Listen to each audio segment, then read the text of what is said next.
बहू को लगा काम पर। सर आप मुझे गलत समझ रहे हैं, ऐसा कुछ भी नहीं है। एक्चुअली अपनी शादी में काफ़ी छुट्टियां लेनी पड़ गई थी, बस इसी वजह से मेरा थोड़ा वर्क पेंडिंग है।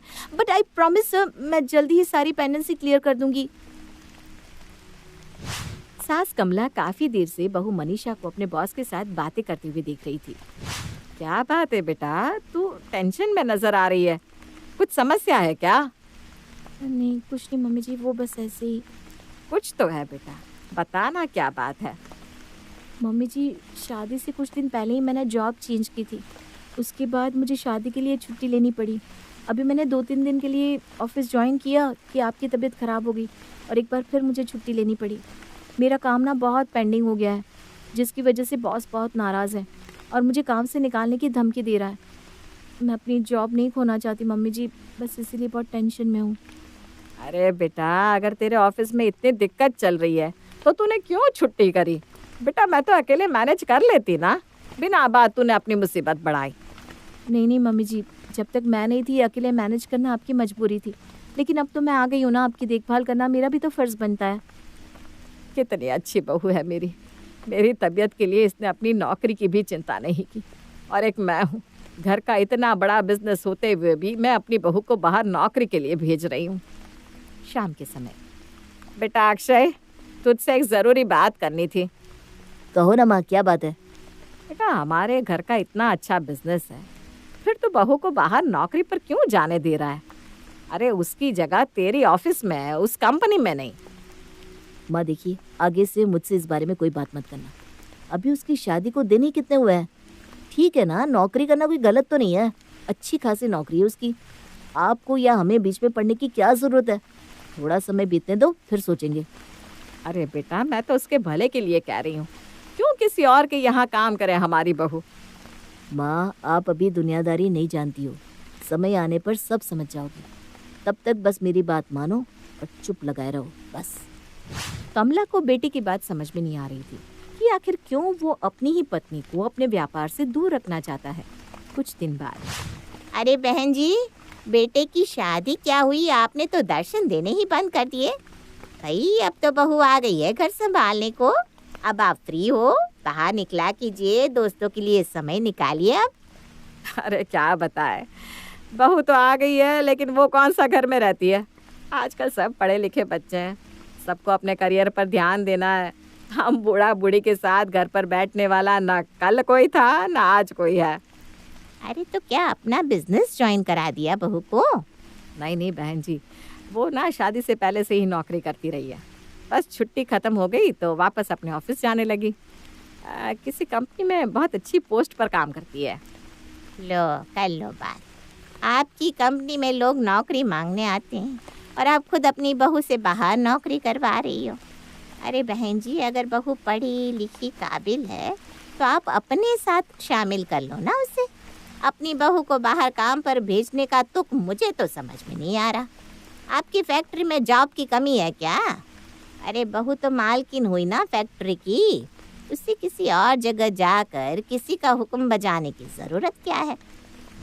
अब सहेली की बातों का कमला के पास तो कोई जवाब नहीं था, लेकिन उसने इतना ज़रूर सोच लिया था कि अब वो अक्षय की एक भी नहीं सुनेगी और बहू को भी फैमिली बिजनेस का हिस्सा बनाकर रहेगी। शाम के समय, देखिए ना जी, आप ही अपने लाडले को कुछ समझाइए, ये तो मेरी सुनता ही नहीं है।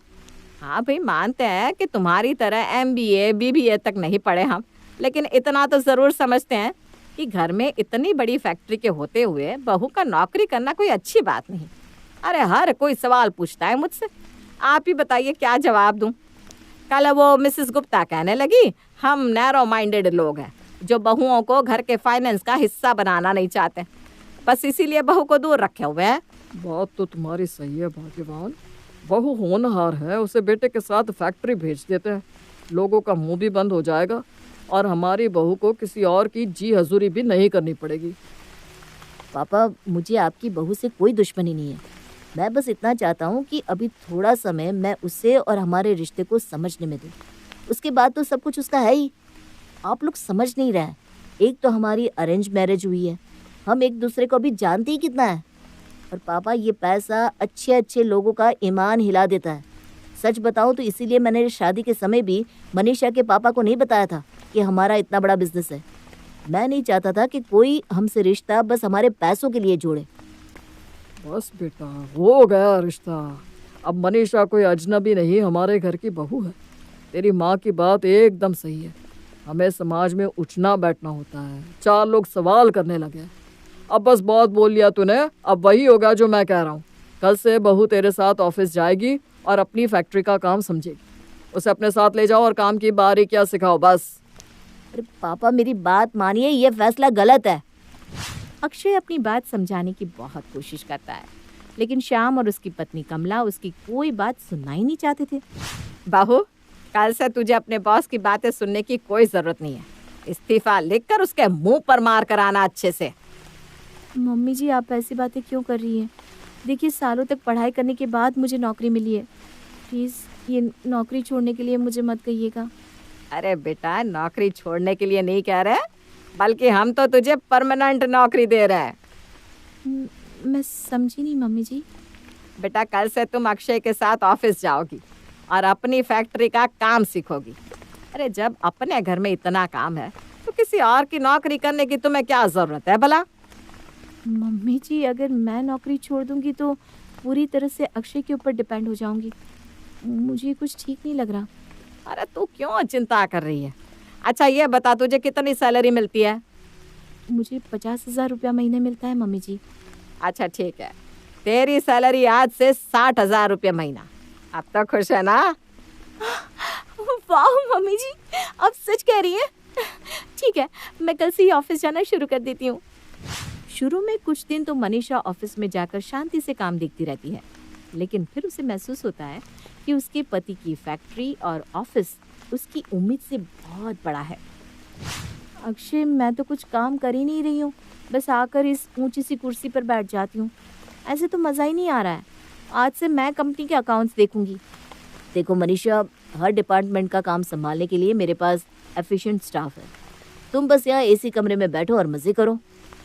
अक्षय, मैं एक पढ़ी लिखी लड़की हूँ। ऐसे ऑफिस में खाली बैठकर कॉफ़ी पीने के लिए मैंने इतने साल आंखों में तेल डालकर पढ़ाई नहीं की। मैंने कह दिया ना, आज से अकाउंट डिपार्टमेंट की हेड मैं हूँ। तुम ऑफिस में अनाउंस करा दो, पूरा अकाउंट डिपार्टमेंट मुझे रिपोर्ट करेगा। अब मनीषा की जिद के कारण अक्षय को मन मारकर अकाउंट डिपार्टमेंट पत्नी के हाथों में सौंपना पड़ा। कुछ ही दिनों में पूरी फैक्ट्री का नफा नुकसान का बही खाता मनीषा के सामने आ गया था। अरे देवा, यहाँ ये मनीष महीने का 20 लाख रुपया कमा रहा है और मुझे 60,000 की सैलरी पर यहाँ अपॉइंट करके एम्प्लॉय बना रखा है। अरे भाई, पति पत्नी तो 50-50 के हिस्सेदार होते हैं। इस नाते मुझे कम से कम 10 लाख रुपए महीने मिलना चाहिए। जब से अकाउंट डिपार्टमेंट की कमान उसके हाथ आई थी, मनीषा खुद को कंपनी की मालकिन समझने लगी थी। धीरे धीरे उसका दखल ऑफिस के लगभग हर मैटर में बढ़ता ही जा रहा था। एक दिन, मैडम, एक कैंडिडेट आए हैं इंटरव्यू के लिए, कह रहे हैं आपसे मिलना है। अरे जल्दी भेजो उसे। हेलो मैम, मैं नीता। चुप कर मैम की बच्ची। देख, ये है मेरा ऑफिस और आज से तू है मेरी पर्सनल सेक्रेटरी। ये लीजिए मेरा रिज्यूमे। अरे रेज्यूमे की कोई ज़रूरत नहीं है, कल से ही ज्वाइन कर लो। अब मुझे तुझे जॉब देने के लिए पहले रेज्यूमे देखना पड़ेगा क्या? यार, एक और रिक्वेस्ट थी। मेरा छोटा भाई है ना, उसके पास कोई काम नहीं है। कई जगह ट्राई किया लेकिन उसे काम ही नहीं मिल रहा। कोई छोटी मोटी जॉब उसके लिए हो तो बता दो ना। अरे यार, इतनी बड़ी कंपनी है हमारी और तू नौकरी के लिए परेशान हो रही है। अब अपनी सहेली के लिए जॉब ना भी हो तो क्या एक तो वैकेंसी क्रिएट नहीं की जा सकती है? दोस्त हो तो तेरे जैसा। ठीक है, मैं कल छोटी को भी अपने साथ लेकर आती हूँ। मनीषा ने अपनी सहेली और उसके भाई को अच्छी खासी तनख्वाह पर काम के लिए रख लिया था। नौकरी देते समय उसने ये तक जानना ज़रूरी नहीं समझा कि उन दोनों की क्वालिफिकेशन क्या है और आखिर कंपनी में वो किस पोस्ट पर काम करेंगे। 2 दिन बाद, अरे ये क्या है मनीषा? ये नीता तो पूरा दिन खाली कॉफ़ी के कप होठों से लगाए मोबाइल चलाती रहती है। और उसका भाई वंश, क्या जॉब ऑफर की है तुमने इसे? जॉब पर आ गया है। अब आप देख लो ना, आपको जो काम ठीक लगे दे दो उसे। मनीषा, सबसे पहली बात तो ये कि ऑफिस में कोई जॉब खाली ही नहीं थी। फिर तुमने इन दोनों लोगों को मुझसे बिना पूछे अपॉइंट कैसे और क्यों किया? और अगर किया भी है तो ये तुम बताओगी ना कि अब इनको किस पोस्ट पर रखना है? एंड डोंट टेल मी कि तुमने उनका रेज्यूमे तक नहीं देखा। हाँ, नहीं देखा। अब अपनी सहेली को तो मैं काम दे ही सकती हूँ ना, उसमें रेज्यूमे देखने जैसी क्या बात है। हद हो गई तुमसे मनीषा, न खुद काम करती हो, ऊपर से ये 2 निकम्मे कामचोर और भर्ती कर लिए। 10वीं फेल है वो वंश। हमारे ऑफिस में चपरासी भी 12वीं पास होते हैं। चपरासी बनने की भी औकात नहीं उसकी, और तुमने उसे 40,000 रुपए महीने की सैलरी पर रख लिया। मेरी डिसीजन को क्वेश्चन करने का तुम्हें कोई अधिकार नहीं है अक्षय। मैं तुम्हारी सेक्रेटरी नहीं, वाइफ हूँ। मनीषा का जवाब सुनकर अक्षय अपना सर पकड़कर बैठ गया था। जिस बात का मुझे डर था वही हुआ। मनीषा को काम की जरा भी नॉलेज नहीं है। कुछ भी सीखने की कोशिश करने की बजाय वो बस ये चाहती है कि सब कुछ अपनी मुट्ठी में करके यहाँ पर राज करे। घर आकर पापा देख लिया आपने अपनी जिद का परिणाम। आपकी बहू के लिए नौकरी ही ठीक थी। जिस दिन से वो ऑफिस आने लगी है, खुद को कंपनी की मालकिन समझने लगी है। अरे बेटा, तो इसमें बुराई क्या है? बात तो सही है ना, वो कंपनी की मालकिन तो है ही।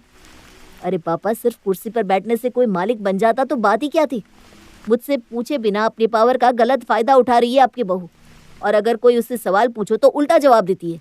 सीधे मुंह से मुझसे बात तक करना जरूरी नहीं समझती वो। कल तो फैक्ट्री की जरूरी कागजातों पर जबरदस्ती अपने सिग्नेचर की उसने। कहती है कंपनी की आधी मालकिन तो वो भी है, आज से सारे जरूरी कागज वही साइन करेगी। आप ही बताइए पापा, ऐसे दखल अंदाजी करना क्या सही है?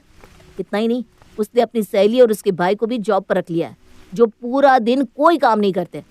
अरे बेटा, उसने अभी नया नया काम करना शुरू किया है, तुम मदद करो ना उसकी।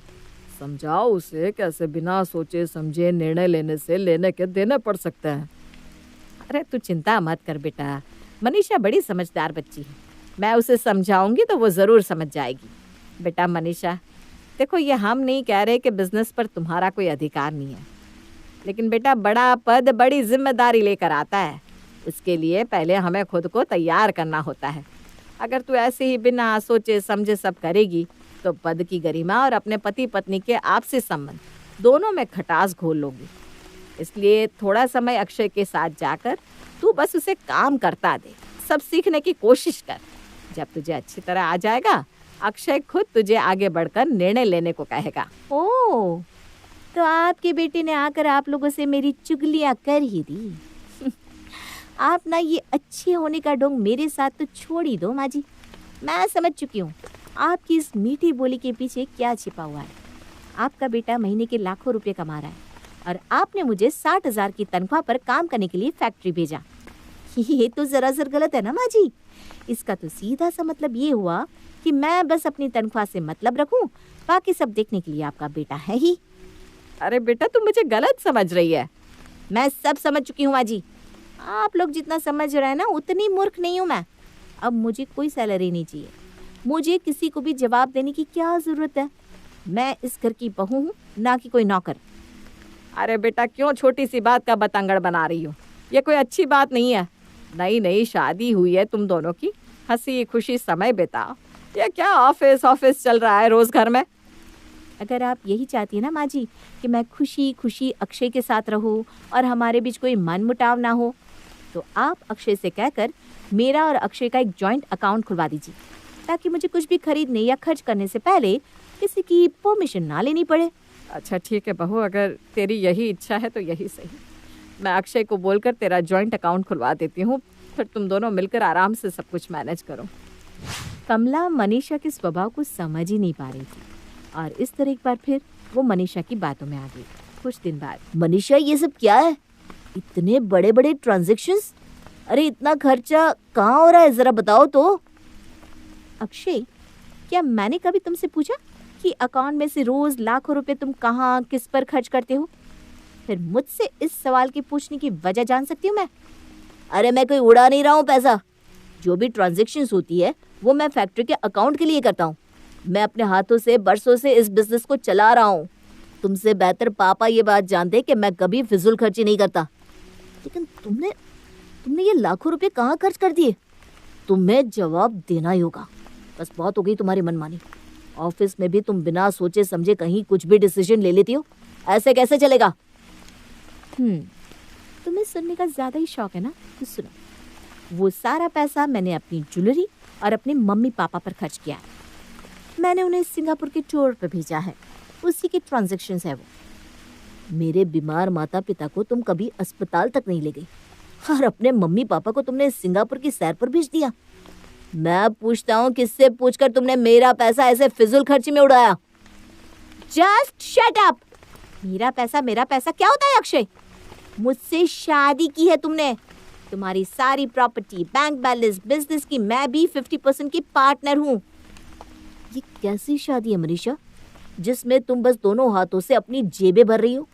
तुम ही बताओ, इतने महीनों में तुमने फैक्ट्री के लिए ऐसा क्या किया कि तुम्हें उसकी आधी मालकिन बना दिया जाए? अच्छा, तो तुम ये बताओ, इतने महीनों की शादी में तुमने मेरे लिए ऐसा क्या किया जो मैं तुम्हारे साथ इस शादी में बंधी रहूं? मैं जीवन भर तुम्हारे जैसे इंसान के साथ नहीं रह सकती। मुझे तलाक चाहिए। बहुत हो गया, मेरी फैक्ट्री, मेरा बिजनेस करते रहते हो ना तुम। अब देखो, ना तुम्हें पत्नी मिलेगी और ना ये बिजनेस। मेरी फैक्ट्री चाहिए तुम्हें? अरे जाओ जाओ, जो बिजनेस मेरी सालों की मेहनत का परिणाम है, एक फूटी कौड़ी नहीं मिलेगी तुम्हें। आपसी तू मैं से शुरू हुआ अक्षय और मनीषा का विवाद धीरे धीरे इतना ज्यादा बढ़ गया कि बात सचमुच तलाक तक पहुंच गई थी। इसके बाद मनीषा ने कोर्ट में तलाक की अर्जी दे दी और 50% शेयर की डिमांड कर दी। कई सालों तक चले लंबे कोर्ट केस के बाद आखिर में अक्षय को तलाक के बदले फैक्ट्री का 40% शेयर उसे देना ही पड़ा। हमें माफ कर दे बेटा, हम शायद मनीषा को समझ ही नहीं पाए। हमारी जल्दबाजी के कारण ना सिर्फ तेरी शादी टूटी, बल्कि तेरे खून पसीने की मेहनत से खड़ी की हुई फैक्ट्री का भी 40% हिस्सा उस लालची लड़की को देना पड़ा। माँ, आजकल तो ये बहुत आम हो गया है। अब शादी 7 जन्मों का बंधन नहीं रहा, हर 5वीं शादी टूटने की कगार पर है। इसलिए शादी के बाद पति पत्नी को एक दूसरे को सब कुछ सौंप देने की जल्दबाजी नहीं करनी चाहिए, बल्कि पहले एक दूसरे को समझने के लिए थोड़ा समय ज़रूर लेना चाहिए।